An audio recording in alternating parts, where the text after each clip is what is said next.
Yo, what's up? For today's video guys, gagawa po tayo ng lugaw or aros caldo.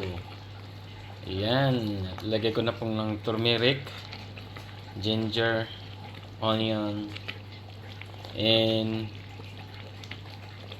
garlic.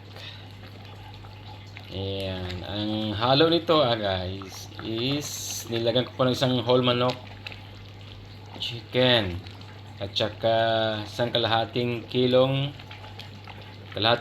skin chicken. Ayan. At saka malagkit na glutinous rice, salt, and black pepper to taste, and isang chicken cubes. Ayan na, napakagandang resulta na po ang kanyang chicken. Ayan o, sarap. Diba? At naglagay rin ako ng itlog mamaya at niluto ko na rin. Ayan, itlog niya. At sinasiparate ko lang yon. Wow, sarap. Saka isang mainit na kape. At yan, at isang mainit na kape. Hatil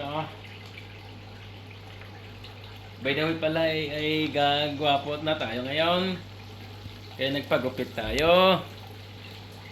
Ayan. Sinsanin yung mga kitchen namin. Medyo magulo. Ayan. Kasi wala kaming merchandiser manager po. Ayan, at sinasandok-sandok ko na siya guys. Ayun oh. Wow. Medyo malagkit. Kasi glutinous rice talaga siya eh. Malagkit talaga yun. Wow guys, sarap. So glutinous rice, isang kilo na rice to guys. To medyo ano na siya oh. Lapot na. Dagdagan na natin around 3 kilo water na to siya. O 2 liter na water na to. So dagdagan pa natin ulit isa. So, ang ano dito guys, ang sukat nito is 3:1, 1 kilong rice. So, 3 kilong water. Yan. Hindi natin yung ubusin. Check lang natin mamaya. Dandahan lang natin. Yung tama siyang ano, yung hindi masabaw at saka hindi malapot. Yung sakto lang. Yan. Yan guys. Mukhang masarap na siya guys. Wow. Ang napapasarap nito is yung turmeric. You know. Yan, Java na siya, na Java rice. Yan.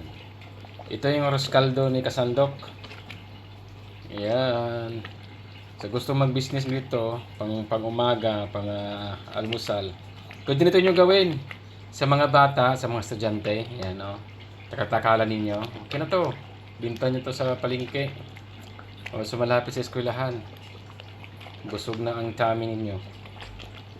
Yun guys, maraming salamat. Walang sawang pagsuporta sa inyo Kasandok Pinoy.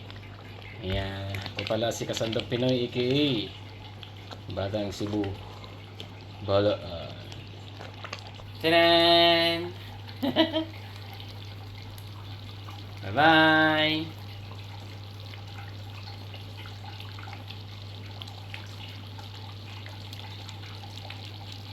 Bro!